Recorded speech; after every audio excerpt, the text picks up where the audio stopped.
So students, अगर आपको English पढ़ना बिल्कुल नहीं आता है और आप चाहते हैं कि बिल्कुल आसान तरीके से यानी कि जीरो से आप इंग्लिश पढ़ना सही तरीके से और किसी भी वर्ड का सही उच्चारण के साथ पढ़ पाए और साथ साथ उसका मीनिंग भी जान पाए, तो इस वीडियो में हम आपको एक एक वर्ड का उच्चारण और एक एक वर्ड का मीनिंग भी बताने वाले हैं, जिससे आपका वोकैबुलरी कंप्लीट हो और आपका वर्ड स्टॉक बढ़ता जाए और आप किसी भी स्टोरी को पढ़ भी पाए और समझ भी पाए। तो स्टूडेंट्स, ऐसा अगर आप लोग मेरे साथ रोज करेंगे तो धीरे धीरे आपको इंग्लिश पढ़ना आने लगेगा और आप आसानी से इंग्लिश पढ़ना भी सीख जाएंगे। अगर आप लोग वीडियो पर नए आए हैं तो वीडियो को लाइक कर दीजिए और चैनल को सब्सक्राइब अवश्य कर लीजिएगा ताकि आप आसानी से इंग्लिश पढ़ना सीख सके। अगर कोई डाउट होता है वीडियो में तो आप कमेंट करके पूछ सकते हैं, हम रिप्लाई जरूर देंगे। ठीक है, तो चलिए स्टार्ट करते हैं। और आज का जो हमारा टॉपिक है वो है लेजी जॉन। ठीक है, तो इसका उच्चारण कैसे करना है वो भी हम अभी बताने वाले हैं। ठीक है, चलिए देखिए, एल से हो जाएगा ल, ठीक है, और ए का उच्चारण यहाँ पर एक ले हो जाएगा। ठीक है, जेड वाई है तो इसे पढ़ेंगे हम जी, तो लेजी। ठीक है, जे का उच्चारण हो जाएगा ज, ओ का हो जाएगा यहाँ पर ओ। ठीक है, सॉरी चंद बिंदु नहीं होगा, ओ, और एच एन का हो जाएगा ना, तो पढ़ेंगे हम जॉन। ठीक है, लेजी जॉन। ओके, अब देखिए इसका मीनिंग क्या होता है वो हम जान लेते हैं। ओके, लेजी मतलब होता है आलसी। ठीक है, और जॉन नाम है तो जॉन ही होगा। ओके, अब हम अगले सेंटेंस की ओर बढ़ते हैं। ठीक है, तो चलिए स्टार्ट करते हैं। तो पहला सेंटेंस है हमारा THERE, तो इसे पढ़ते हैं हम देयर। ठीक है, क्या पढ़ेंगे? देयर वॉज, इसे वाज नहीं पढ़ना है, वॉज पढ़ना है। ठीक है, ए अकेला है तो ए का उच्चारण ए होता है और अ भी बोलते हैं। ठीक है, बॉय, इसे पढ़ते हैं हम बॉय। ठीक है, नेम्ड, इसे पढ़ेंगे हम नेम्ड। ठीक है, John who was so lazy.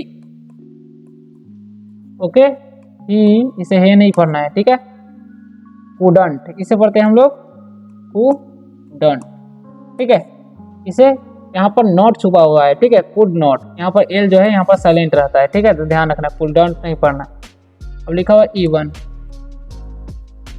Even change. ठीक है, चांजे नहीं पढ़ना है। He's close. ठीक है, क्लोज क्लोज। ठीक है, अब हम इसका मीनिंग जानेंगे। ठीक है, तो देयर मतलब होता है वहां। ठीक है, लेकिन यहाँ पर इसका मतलब नहीं निकलेगा। ठीक है, वॉज मतलब होता है था, ए मतलब होगा एक, बॉय मतलब लड़का, नेम मतलब होता है नाम, जॉन। ठीक है, वो मतलब होता है कौन, यहाँ पर इसका मतलब होगा जो। ठीक है, वो जो मतलब था, सो मतलब होता है इसलिए। ओके, लेजी मतलब होता है आलसी, ही मतलब वह, वुड मतलब होता है सका, कुडंट है तो सका नहीं। ठीक है, इवन मतलब होता है कभी, चेंज मतलब होता है बदलना। ओके, हीज मतलब उसका। ठीक है, हीज का प्रयोग हमेशा पुलिंग के लिए किया जाता है, ये भी ध्यान रखना है। ठीक है, क्लॉथ मतलब होता है कपड़े, क्योंकि ये फुल फॉर्म में है तो कपड़े हो जाएंगे। ठीक है, अब हम इसका मीनिंग जान लेंगे। ठीक है, तो देयर वॉज ए बॉय, यानी कि एक लड़का था। ठीक है, नेम्ड जॉन, जिसका नाम जॉन था, हु वॉज सो लेजी, जो बहुत आलसी था। ठीक है, he couldn't even change his clothes, वह अपना कपड़ा कभी नहीं बदलता था। ठीक है, अब अगला सेंटेंस है वन। ठीक है, डे ही सा। ठीक है, द एप्पल ट्री इन दियर बोलते हैं, ठीक है, yard was full of fruits, ठीक है। अब हम इसका मीनिंग जान लेते हैं। ओके, वन मतलब होता है एक, डे मतलब दिन, ये मतलब हुआ, सा मतलब देखा, क्योंकि सी मतलब देखना आता है, भाव का दूसरा रूप है, ठीक है। द का कोई मीनिंग नहीं होता है। और एप्पल, एप्पल मतलब होता है सेब, तो पता ही होगा आप लोगों को। ट्री मतलब पेड़, ठीक है। इन मतलब होता है में, द डियर मतलब होता है उन लोगों का, ठीक है, लोगों। यार्ड मतलब आंगन, वॉज मतलब था, फुल मतलब होता है भरा, ऑफ मतलब होगा का, और फ्रूट्स मतलब होता है फल। ज्यादा है तो यहाँ पर मतलब ज्यादा फल का बोल रहा है, ठीक है। ओके, अब हम इसका मीनिंग जान लेते हैं, ठीक है, मतलब इंग्लिश टू हिंदी ट्रांसलेशन, ठीक है। तो वन डे मतलब एक दिन, he saw the Apple tree, यानी कि उसे मतलब वह एक सेब का पेड़ देखा, ठीक है। इन दियर यार्ड, यानी कि अपने आंगन में, ठीक है, उन लोगों के आंगन में। वॉज फुल ऑफ फ्रूट्स, जो फलों से भरा हुआ था, ठीक है। आगे बढ़ते हैं, अगला सेंटेंस है, इसे पढ़ेंगे हम ही, ठीक है, वांटेड टू ईट सोम नहीं पढ़ना, इसे सम पढ़ते हैं, ठीक है। Apples,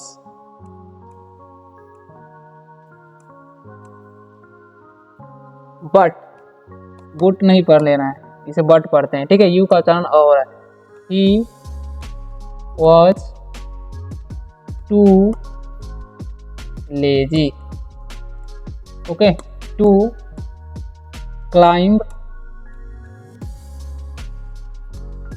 the tree, okay, and take, इसे टाके नहीं पढ़ना है।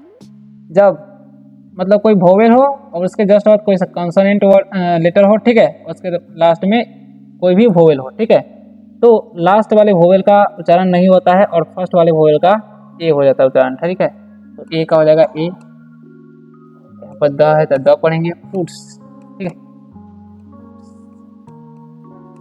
हम इन सभी का मीनिंग जान लेते हैं, ठीक है। तो ही मतलब होगा वह, वांटेड मतलब होता है चाहा, क्योंकि वांट मतलब चाहना होता है, वर्ब का दूसरा रूप है, यानी कि पास्ट में।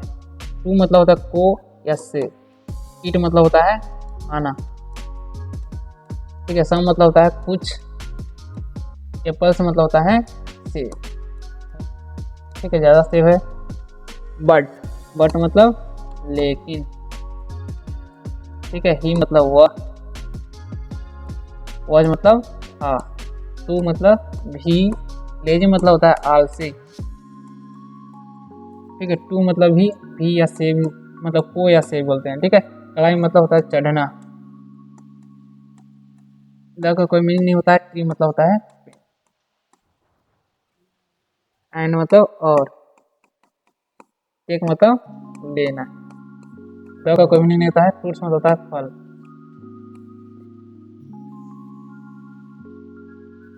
अब हम इसका इंग्लिश टू हिंदी ट्रांसलेशन कर लेते हैं, ठीक है। तो he wanted to eat some apples, यानी कि वह कुछ सेब खाना चाहता था, ठीक है।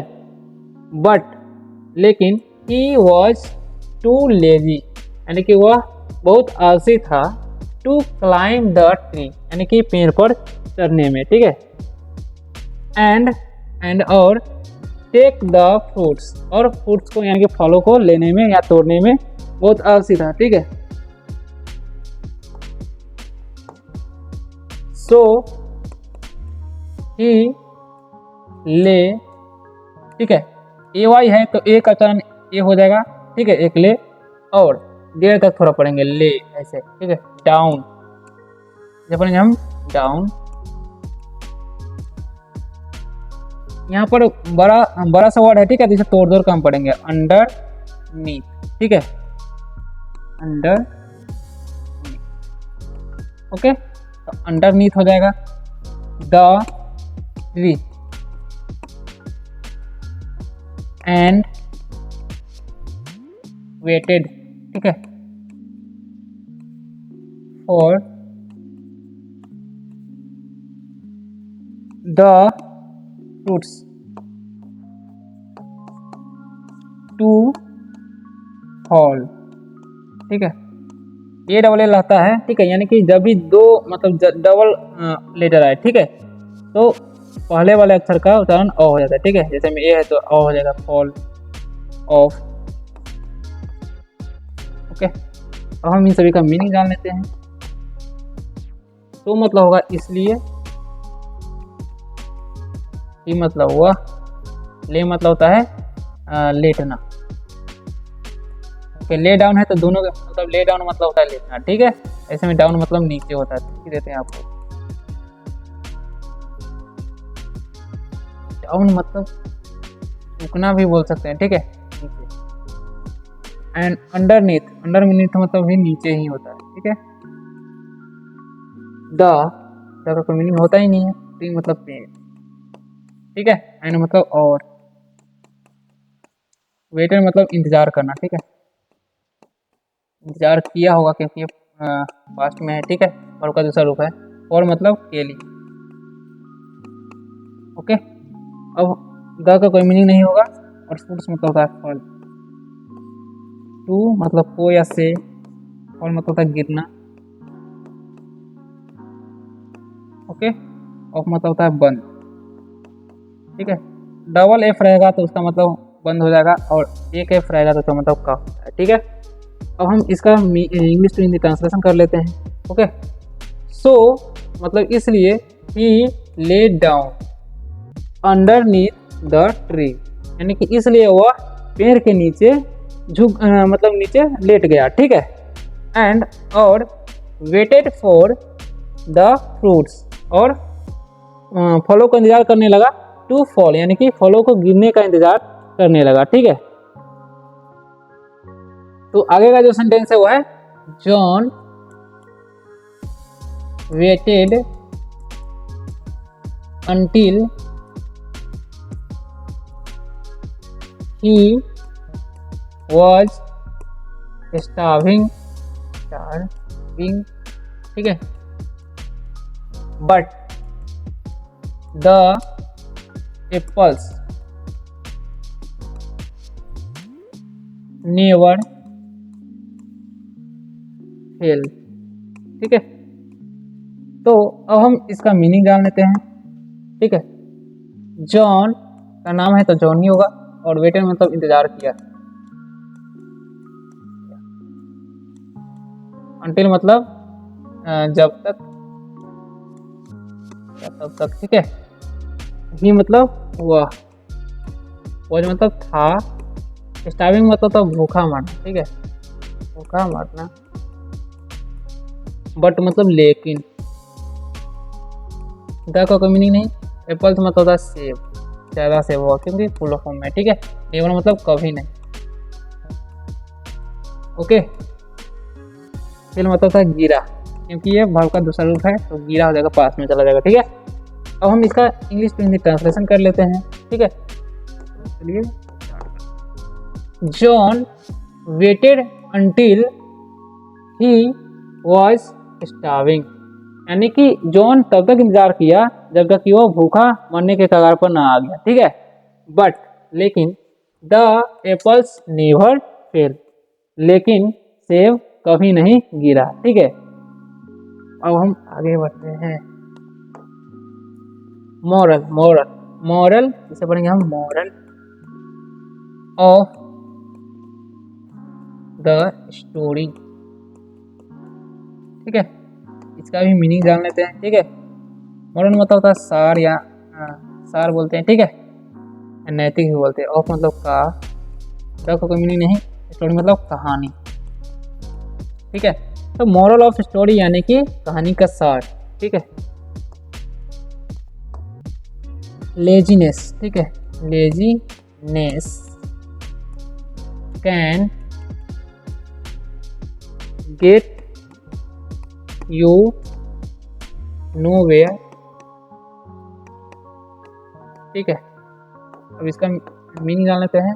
लेजीनेस मतलब आलसपन या आलसीपन, ठीक है। कैन मतलब सकना, गेट मतलब पाना या मिलना, यू मतलब आप या तुम, ठीक है। बहुत सारे मीनिंग होते हैं। नोवेयर मतलब होता है कभी नहीं, कभी भी नहीं, कभी भी नहीं, ठीक है। अब इसका मीनिंग जैसे जानेंगे हम। Laziness can get you nowhere यानी कि आलसीपन आपको कभी भी पाने नहीं देगा, ठीक है, कुछ भी। अब देखिए आगे बढ़ते हैं। इफ यू वांट सम, देखिए SOM से सम पढ़ लेंगे, थिंग ऐसे तोड़कर पढ़ लेंगे हम बड़ा बड़ा वर्ड को, ठीक है। Something you need to work, ठीक है, हार्ड, ओके। तो हम इसका मीनिंग जान लेते हैं, ठीक है। तो इफ मतलब होता है अगर, यू मतलब आप या तुम, वांट मतलब चाहना, ठीक है। समथिंग मतलब होता है कुछ, यू मतलब आप या तुम, नीड मतलब होता है जरूरत या आवश्यकता, ठीक है। टू मतलब से या को तो पता ही है आपको। वर्क मतलब होता है काम किया, ये और का दूसरा रूप है, ठीक है। हार्ड मतलब होता है कठिन या कठोर, ठीक है। तो अब इसका हम मीनिंग जान लेंगे, ठीक है, ओके। यानी कि English to Hindi translation. If you यानी कि अगर आप, वांट समथिंग यानी कि अगर आप कुछ चाहते हैं, ठीक है, यानी कि अगर आप कुछ चाहते हैं। You need to work hard, तो आपको कठिन परिश्रम यानी कि कठिन मेहनत करना पड़ेगा, ठीक है, कठिन काम करना ही पड़ेगा, तभी आपको कुछ मिल पाएगा। तो आशा करता हूँ कि आप लोगों को ये वीडियो बहुत ही अच्छा लगा होगा। अगर वीडियो अच्छा लगा तो वीडियो को लाइक कर दीजिए और चैनल को सब्सक्राइब जरूर कर लीजिएगा, ताकि आप आसानी से इंग्लिश पढ़ना बोलना सीख सके, ठीक है। और अगर आप लोग कॉम्पिटिटिव एग्जाम का तैयारी करते हैं तो इस वीडियो के डिस्क्रिप्शन में चैनल लिंक मिल जाएगा, आप वहां से जाकर वहां पर विजिट कर सकते हैं और वीडियोस देख सकते हैं, ठीक है। तो मिलते हैं अगले वीडियो में, बाय, टेक केयर।